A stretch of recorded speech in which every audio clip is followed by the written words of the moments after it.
Today we're talking about the CD resurgence, you heard that right, plus reissues versus original pressings and tons more. All that and more coming up next. 33 RPM.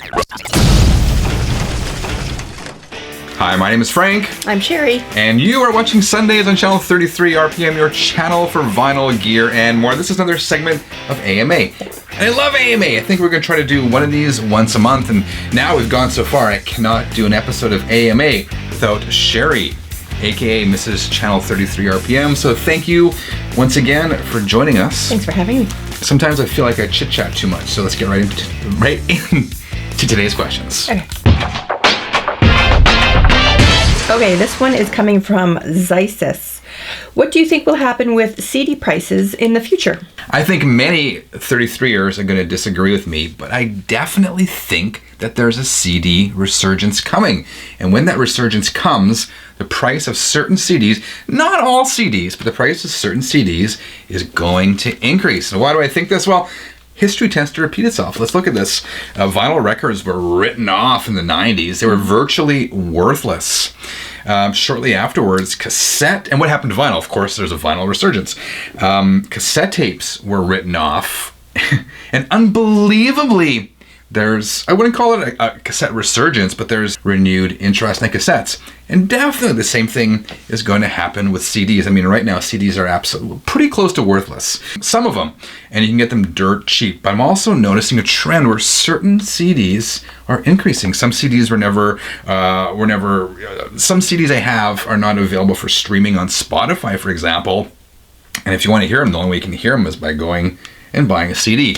And then nostalgia is going to kick in. It always does. People are going to say, no, nostalgia is not going to kick in. CDs are lame, but nostalgia always kicks in. Give it, 15, 20 years. The CD Back in my day, we listened to the little discs. I don't know. Those are my thoughts. What do you think? I think that CDs will kind of always be around in some format. Do you? Yep. And that's the thing. People think CDs sound horrible. I don't get where that's coming from. CDs sound really good. Compared to some of the streaming services that are out there, you can pick up a lot more on the CD than you can when you're just listening to one of the streaming services. Or MP3s. The other thing that's happening right now is actually new release CDs are getting harder and harder to find. Say, for example, Tesla, they came out with an album 2 weeks ago. It would be easier for me to buy the record locally than the CD. If I wanted the record, I could go into the local record shops and they would have the new Tesla vinyl in stock, but no one locally, I don't think, is going to have the new Tesla album on CD. Maybe that place in the mall, what's it called? Canada's record store. The Sunshine Records. Maybe they do, I don't know. But my point is, it's actually easier to buy a record of a new release now than it is a CD. Those are the ones, amongst others, that I'm going to guess are going to increase in value. That was a long-winded response. Next question! Next question from Melinda Galhausen Murphy. There is a vinyl community thread going around. The question is, if you could only keep 10 records in your collection, what would they be? For the sake of time, I would like to know you and your lovely wife. Thank you. Top 3. Okay, I'll go. Okay, my top 3. I am a huge fan of the Lost Boys movie and the Lost Boys soundtrack, so that is one that I could listen to this front to back and not get tired of it. Did they do a Lost Boys 3 or just a 2? Yeah, they did a 2 and a 3. Was the 3 any good? So I only got to see the second one once and the third one once, and I should really watch it again. And I think it's one of those things like Sharknado. You kind of really like the one, therefore you kind of like the others. I like all the Sharknados. They're all great. That's my point. Because of the whole feel of the movie, you kind of fall in love with the movie, the cast, and it's nostalgia that kind of makes you like the rest. So I found something that I liked in each one, but there's nothing was as good as the first one. Nostalgia's powerful. That's why there's going to be a CD resurgence. That's why there's going to be a Bill and Ted 3 in 2020. I was just reading about that. I love Bill and Ted. They're like not even middle aged. We're middle aged. They're like 50-year-old. They were not looking like teenagers anymore. Anyway, distracted. What's your second choice of a record you would give up for? I don't have the other two on vinyl, but I do have them on disc. My second one would be Texas, White on Blonde. That specific album I can listen to front to back. I love the band Texas. And my third one is the Cranberries, and for the sake of I love all of their albums, I would pick their All Stars, which is their greatest hits from 92 to 2002. Cool. They have a new album coming out too, I think. They do. You ordered it from me on vinyl. You weren't supposed to know about that. You asked me. Okay. So here's mine. I picked 4. I cheated. I couldn't narrow it down. But these are not necessarily... the reason I picked these 4 that I wouldn't want to give up is for sentimental value. A lot of it. My number 1 album I would not want to give up. This was gifted to me. It was one of my grails. This is Kiss. The originals 2, available only in Japan. This is my prized possession. This came from Jean Simoneau, so thank you again, Jean. It's my number 1 record I wouldn't give up. Number 2, believe it or not, is Quiet Riot's Metal Health, released in 1983, featuring the song Come On, Feel the Noise. And people are saying, what the heck, Frank? Why would this be a prized possession? This is a dollar store, dollar bin record nowadays. But this is the very first record I bought with my very own money. I said that my allowance is 83. I was like 10 years old. My parents took me to a downtown department store that used to exist here called Eaton's, and I bought this, and this is the original one I bought with my own money in 1983. I remember picking this off the rack, and there's some teenagers there looking at this record, laughing at it and saying, Quiet Riot. I didn't understand what was not cool about Quiet Riot. I love this record. I listened to it. I've memorized it, and just for pure nostalgia, I wouldn't give it up. It's part of my history. And this is a 2-way tie. My mom gave me a bunch of her old records. She doesn't listen to records anymore. So this is one of hers. The Beatles, Abbey Road, of course. So there were her initials on there. People often ask, they find records, why were there initials? Why did everyone use to initial album jackets? Do you know why? Why?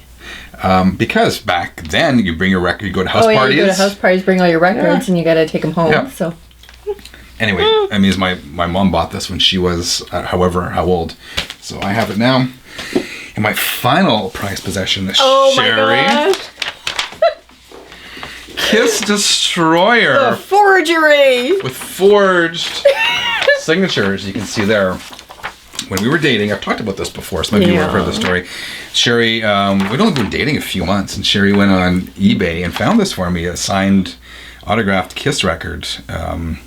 And turned out the signatures are not real. They look pretty close to authentic. Really good. All different markers and everything. Yeah. Such a steal. I remember I sat at the end of the eBay auction when you had to sit there and bid up, and I sat there and I made sure that it wouldn't go above my bid, and then somebody went above my bid, so then I had to go, and it was like right down to the wire, and I was supposed to be at my parents' then, or maybe I was supposed to be garage selling with my girlfriend. I can't remember. It was a Saturday morning. I remember it was a Saturday morning, so it might have been garage sailing. But yeah, I sat there and I was like, nope, I got to get this. Anyway, it means a lot to me just because you went to that effort and you thought, I love Kiss, and you found an autographed album, you went to the effort to get it for me. So I gave it to you for Christmas. Yeah. First Christmas when we were dating. Yep. So the fact that it's a forgery, it is a prized possession. So thank you, Sherry. You're welcome. Okay, the next one is from Paul Kane. What genre of music is your least favorite? Have you come across an album in that genre that made you rethink your position? Sherry? My least favorite, I always say, is rap. Really? Yeah, rap is not my thing. Yeah.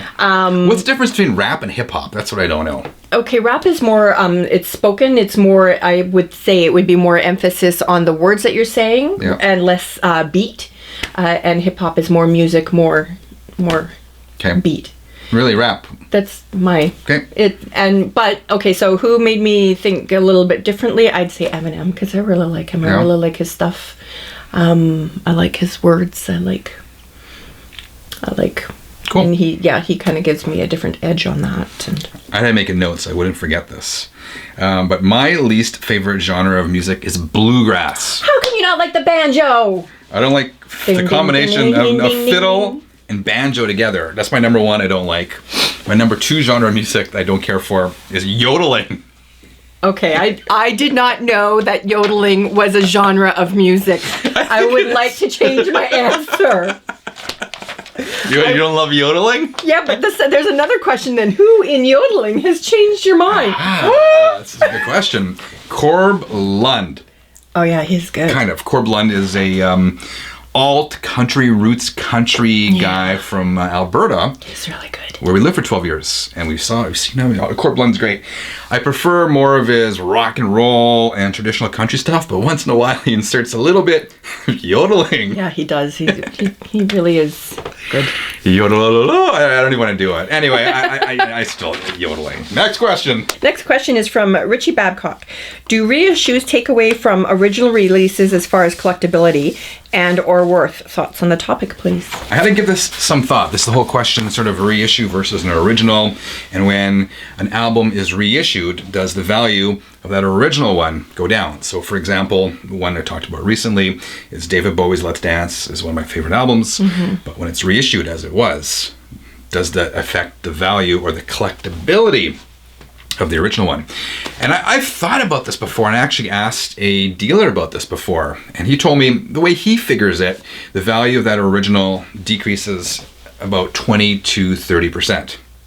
Those are his thoughts, they're not mine. I don't have any expertise on this. I'm just kind of completely winging it, but I think there's such a difference between a reissue and the original that original will always hold its collectability, because it is, it's a part of history. Again, it's part of nostalgia. I gotta sneeze, hold on.